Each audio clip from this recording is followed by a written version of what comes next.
Aloha, it's Keegan, and I'm sitting in this wonderful gazebo in the forest, and I just wanted to share. I set it up as an office. I got this interesting desk that's made for using with a treadmill. It's called a truck desk, and this is a gazelle tents gazebo, a G5, I guess they call it. It's a five-sided gazebo. You can see up there. And I'm sitting on a brand new massage table that I got, brand new to me. And so it's doubling office space and healing space here in the forest at the NetPositive Village. I'm in Crescent City by Crescent City, Florida. Got my bike in case I need to get mobile over there.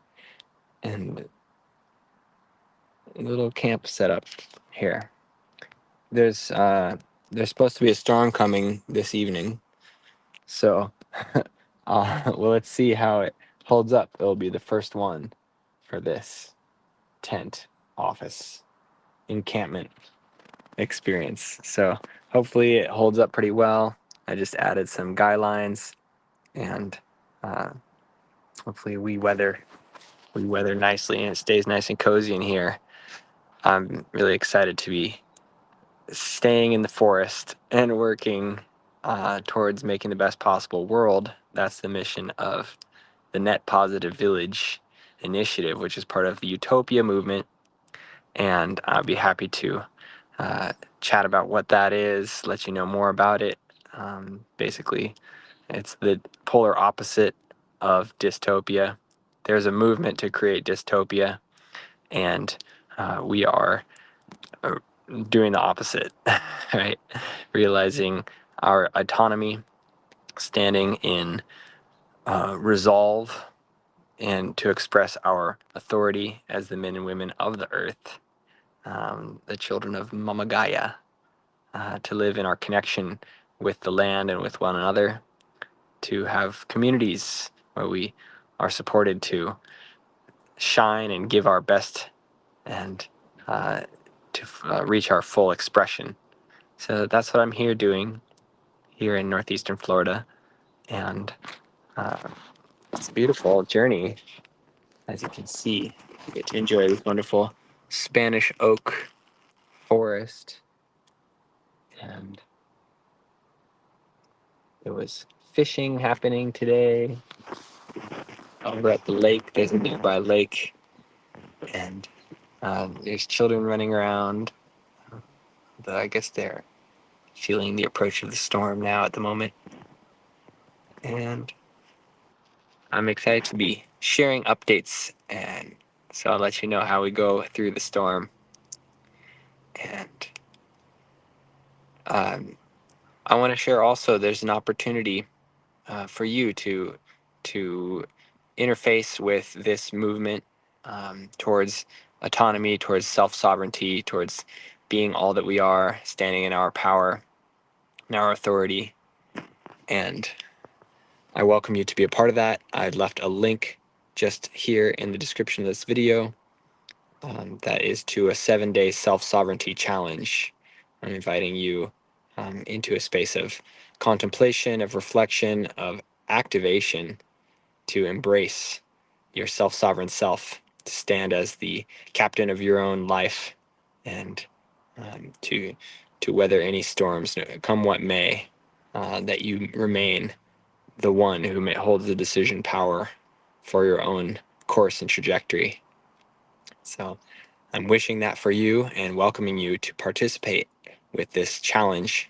It'll be a simple week-long challenge where you'll receive an email from me each day over 7 days, and there will be contained in that invitations to step into activation, into a contemplation of where you are, where you want to be, how you relate with yourself, with your higher principle, with the divine nature, and with the nature all around us. So welcoming you to that, and to have an experience integrated with the beautiful environment. You can proceed better if I step outside of this tent. So I will. And you can see the forest aspect of this forest office better. Here's what the tent looks like also.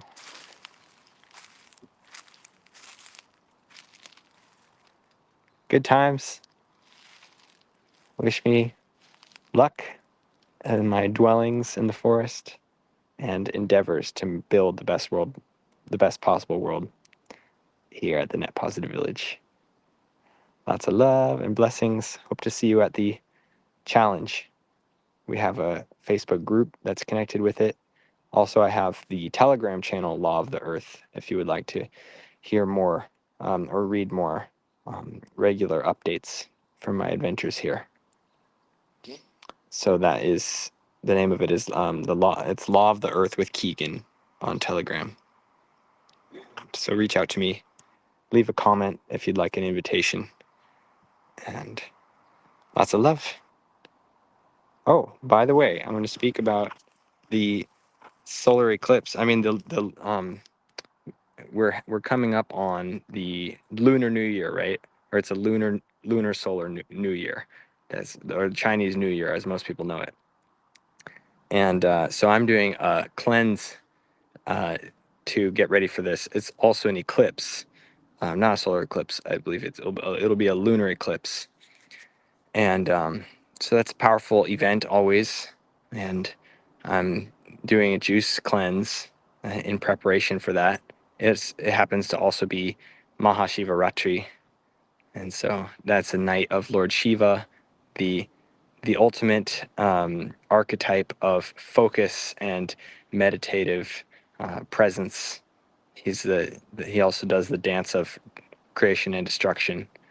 And so as we approach that night on the 17th, going through a period of cleansing, purification, and many of us are doing the same in many ways, preparing our vessels, preparing our minds for a new day, a new dawn, a new life, a new way of being on the earth, a new dynamic of power that honors who we truly are and doesn't perpetuate the ownership of some people over others, and that doesn't perpetuate basically the slavery system that we find ourselves in, the wage slavery,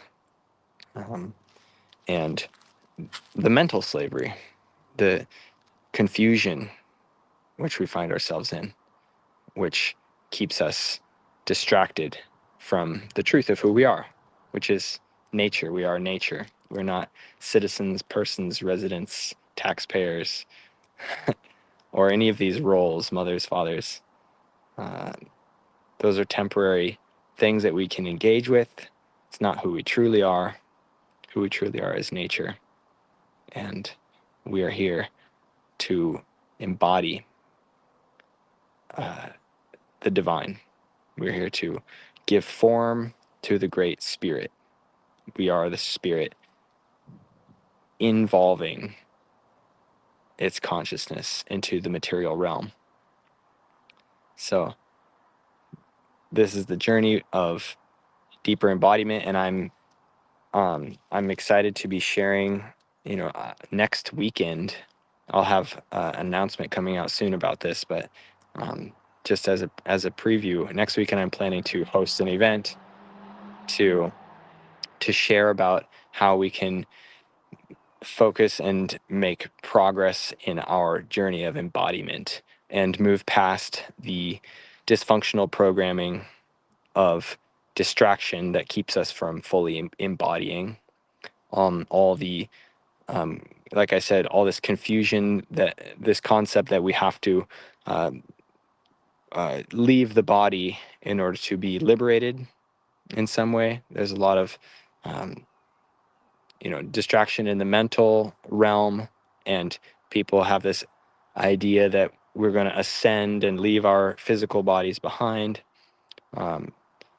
and things of this nature, when in truth our spiritual function is to bring the spirit, the light, the truth of who we are into form, into expression in this 3D realm. We are multidimensional beings, and we are embodying in this wonderful material world. So bringing heaven to earth. Heaven is where we come from, and it's our source always. They say the kingdom of heaven is within, and our creative inspiration flows from within, from that heavenly realm, into our perceived reality. When we perceive, we are creating. We are creators. And so we're waking up to that truth, and we're getting a grip on the earth, getting traction, overcoming the distraction, and elevating our consciousness into an experience of empowered creatorhood, of full embodiment, of connection with nature and with the divine. And there's a reason why it's called the divine, just like it's a vine. It's the vine of our genetics, of our ancestry. We're connecting with all those who came before and all those who will come after us. And here in the center of that vine, we find ourselves coming home. So I'm excited to be sharing the coming home flower essences. If you haven't seen my interviews that I recently recorded with Alicia Varnell here on the Law of the Earth, or if you're on Facebook, you can go over to YouTube channel Law of the Earth and see these interviews. It's very interesting, very empowering information to help us be rooted in the truth of who we are and to express that fully and to be a part of creating the best world possible, to realize our best possible lives. So thank you for listening, and lots of blessings to you. See you soon again. Peace.